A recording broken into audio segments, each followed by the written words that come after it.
Well, hello there, CodeMaker4 here. So last week I showed off my arbitration logic.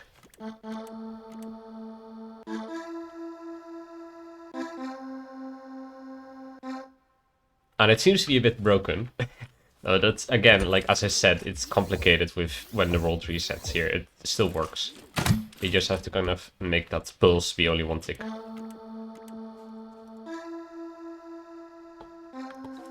So I said, like, well, this, like, works, but it is awful in a few ways.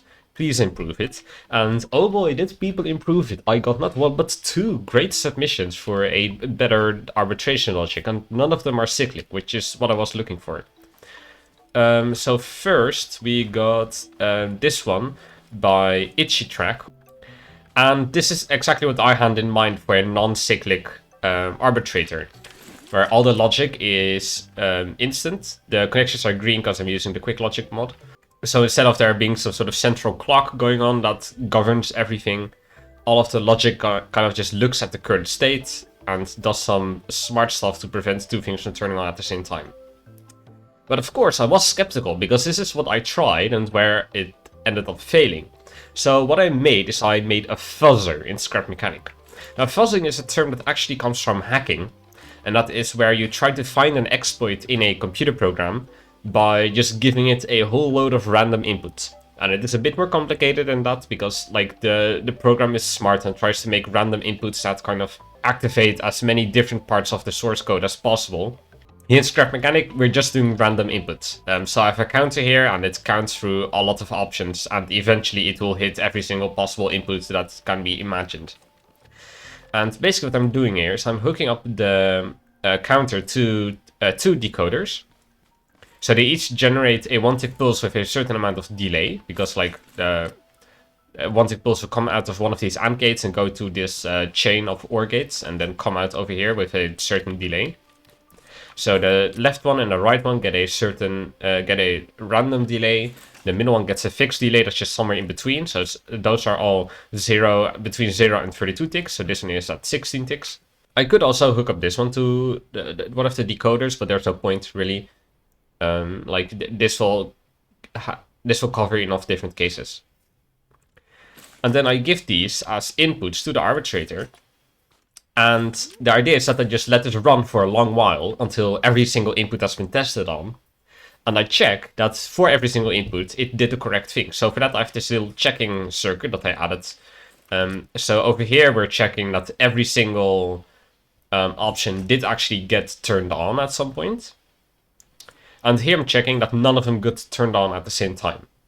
And because of the nature of me using self-fired XOR gates here, if one of them would turn on twice for some reason, then that would kind of turn it off again and it wouldn't work.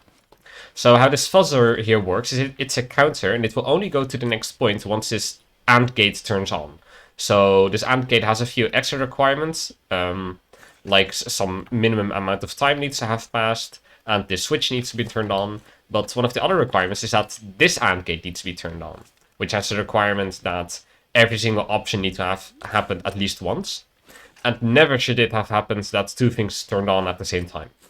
And only when that is met will the counter continue on to the next step. Which means that if it ever finds a mistake, this will stop. And from the counter you can read out exactly what you need to do to kind of reproduce it and study exactly how it happens and how you can fix it.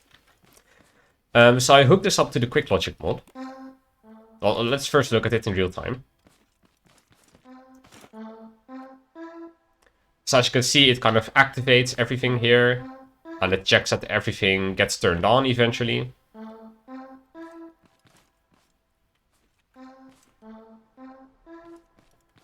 And every time some amount of time has passed, it goes up to the next option, generates some new pulses and stuff.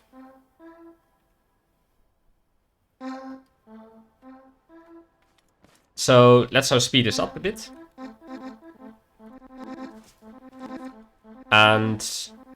And now every single case has been tested, and never did it find a mistake. So now we can be like very, very certain that for all of the actually we can be 100% certain that for all of the test cases that we designed, it will work.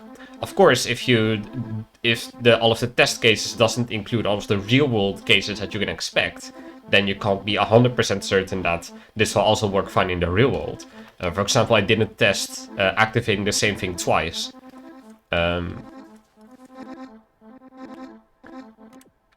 But that's not much harder than all of the weird input timings I've been giving it right now. So I can be very confident that this fuzzer, that this arbitration logic will never break. Disadvantage of this arbitration logic is that it's like 3-4 times larger than my solution.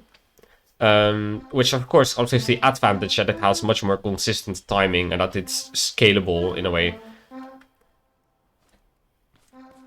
So Nick now also submitted a solution, and they may come up with something that is still bigger than my cyclic arbitrator, but smaller than the version that I made that was not cyclic and like had a few flaws. And Nick now solved all the flaws by basically adding this clock over here. And this clock makes sure that there can only be a state change every single like 3 ticks.